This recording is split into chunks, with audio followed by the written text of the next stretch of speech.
बिलासपुर में श्रद्धालुओं से भरी बस हादसा कोहनी मोड़ के पास हुआ, जहां अनियंत्रित होकर बस सड़क पर पलट गई। हादसे के वक्त बस में 50 श्रद्धालु सवार थे, जिनमें से 3 श्रद्धालु घायल हो गए। सभी श्रद्धालु उत्तर प्रदेश के अलीगढ़ के रहने वाले थे और ये श्री नैना देवी के दर्शन के लिए आए हुए थे। घायलों को उपचार के बाद श्री नैना देवी के लिए रवाना कर दिया गया।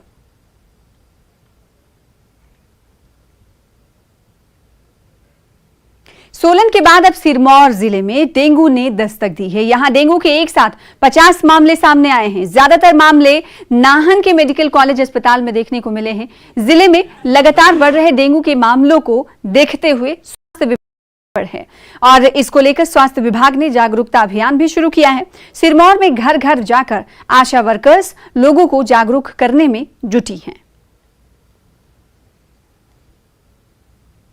अभी तक डेंगू के कुल मिला के 50 केसेस हमारे पास रिपोर्ट हुए हैं और ये 50 केसेस पूरे ज़िला से हैं। कार टेस्ट अगर कोई पॉजिटिव आता है तो उसके सैंपल्स एलिजा करवाने के लिए मेडिकल कॉलेज भेज दिए जाते हैं। घर घर जाकर आशा वर्कर्स लोगों को जागरूक कर रही हैं कि डेंगू को से किस तरह से बचा जा सकता है। सुबह और शाम के टाइम ये मच्छर ज़्यादा निकलता है, उस टाइम पूरी बाजू के कपड़े पहनें, घर के नज़दीक कोई खड़ा ना रहने दें।